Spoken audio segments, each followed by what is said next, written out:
Assalomu alaykum hurmatli ijtimoiy tarmoq kuzatuvchilari. Ayni paytda biz Jar stadionidamiz. Bu yerda Ichki ishlar vazirligi kubok finali bo'lib o'tmoqda.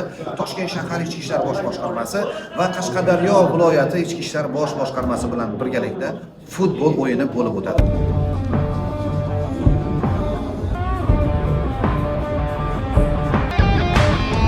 Tayyorgarlik qiladi.